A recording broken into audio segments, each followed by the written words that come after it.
माँ की ममता। माँ के लिए उसके बच्चे हमेशा छोटे ही रहते हैं, दिल को छू लेने वाली कहानी। रमेश अब बड़ा हो गया था, पढ़ लिख कर अब उसकी एक अच्छी सी नौकरी एक शहर में भी लग गई। कुछ दिनों के बाद उसके माँ बाप के उसकी शादी एक सुंदर सुशील लड़की से करा दी, जो कि वह भी नौकरी करती थी। वह रमेश और पत्नी दोनों जॉब करते हुए एक साथ ही शहर में बस गए। कुछ दिनों पश्चात रमेश के पिताजी भी अब इस दुनिया को छोड़कर चले गए, जिसके बाद उसकी माँ एकदम अकेली सी हो गई। जिसके बाद कुछ दिनों बाद रमेश अपनी माँ को अपने साथ रहने के लिए शहर ले आया। जिसके बाद शहर में आकर रमेश की माँ खुद को एकदम अकेले पाती थी। इस तरह उन्हें भी अच्छा नहीं लगता था, लेकिन एक माँ अपने बेटे की हमेशा खुशी ही चाहती है, सो धीरे धीरे वह शहर में रहना भी सीख गई। लेकिन रमेश और उनकी पत्नी हमेशा अपनी माँ को समझाते रहते थे कि ऐसा मत करो, ये मत करो, मतलब कि वे अपने आगे माँ को गांव की एक तरह से गवार ही समझते थे। लेकिन माँ का दिल तो हमेशा से अपने बच्चों के लिए बड़ा ही होता है, सो वे सभी बातें चुपचाप सुनकर हाँ में हाँ मिलाकर रह जाती थी। एक दिन की बात है, सुबह रमेश की पत्नी को ऑफिस जल्दी जाना था, सो वह सब कुछ जल्दी से तैयार करके रमेश का खाना पैक करके ऑफिस चली गई। फिर इसके बाद रमेश भी जल्दी जल्दी तैयार होकर ऑफिस निकल गया।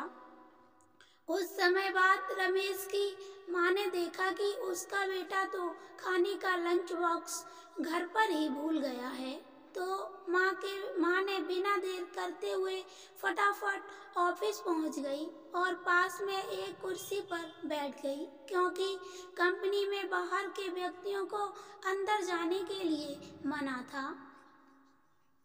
फिर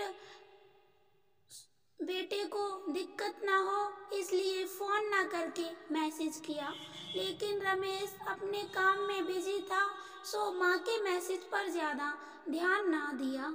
लेकिन उसकी माँ बाहर कब से उसका इंतज़ार कर रही थी। इस तरह कई घंटे बीत गए और इस बीच कई मैसेज भी किए, लेकिन रमेश का कोई उत्तर नहीं आ रहा था। इस तरह रमेश की माँ को चिंता होने लगी, लेकिन रमेश अपनी माँ के कई मैसेज आने के बाद वह अंदर ही अंदर खूब गुस्सा होने लगा था। आज तो उसने तय कर लिया था कि आज घर जाकर माँ को खूब अच्छे तरह से समझा दूंगा कि यह उसका गांव नहीं है जो कुछ भी मनमानी करती रहेगी। और इस तरह शाम हो गई।